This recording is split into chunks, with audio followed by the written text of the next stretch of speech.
What is it that influenced you to be so philanthropic? I think the biggest influence that encouraged me to go into philanthropy was my mother. She was a doctor, but she never practiced medicine. She founded the Children's Orthopedic Hospital in Bombay for polio children and cerebral palsy children.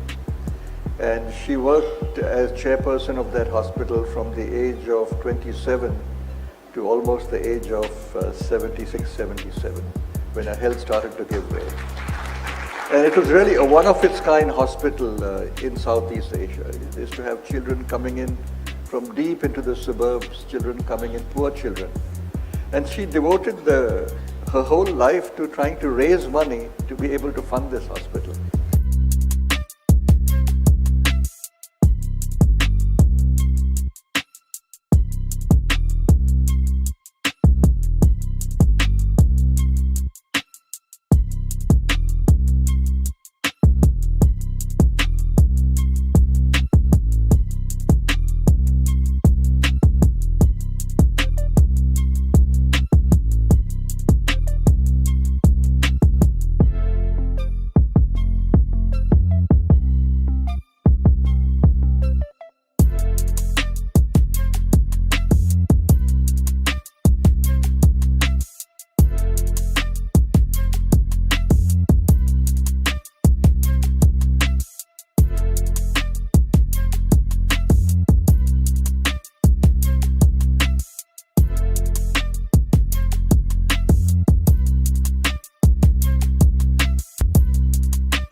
I thoroughly enjoy being with young people. You know, I do a lot of that in Wipro.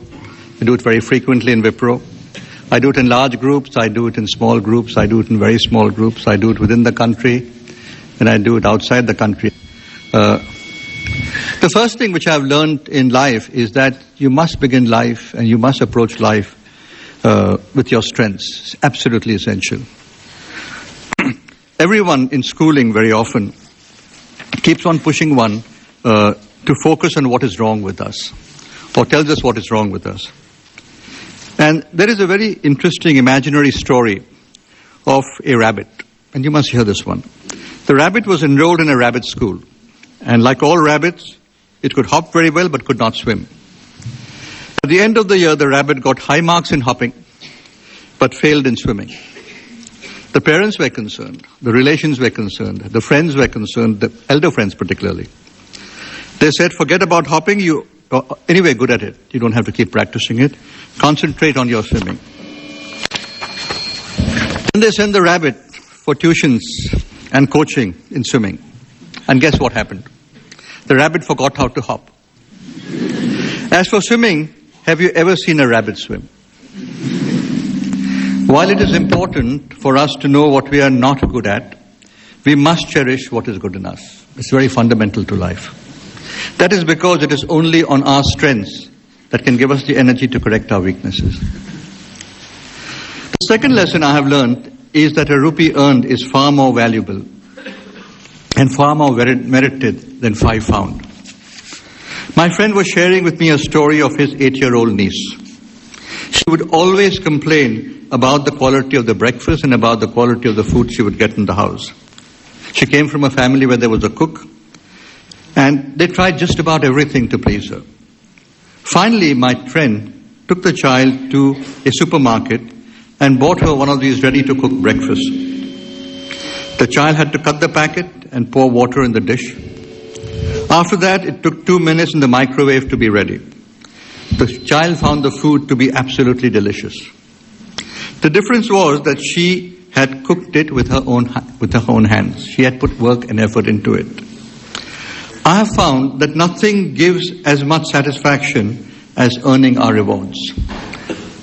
A rupee earned is much more valuable than 5 rupees found. The third lesson which I have learned is that no one bats 100 runs every time. Life has many challenges and many failures. You win some challenges and you lose some. You must enjoy winning, but do not let it to go to your head. And when you have failures, it is very important that you learn the lesson. The fourth lesson I have learned is the importance of humility.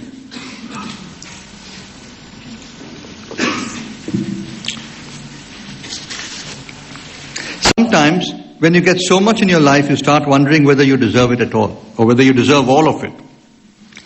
This brings me to the value of gratitude. We have so much to be grateful for.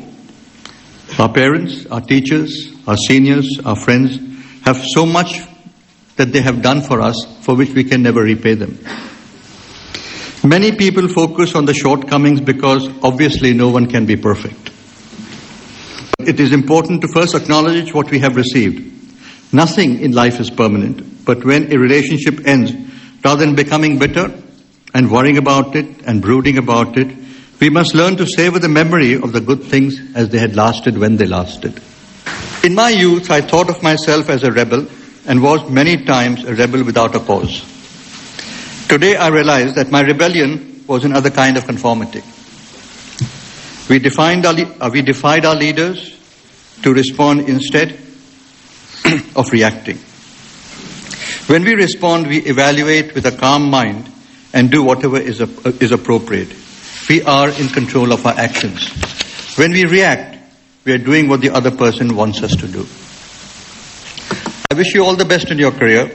I hope you achieve the success which you are setting for yourself, but have the right goals, have the right character.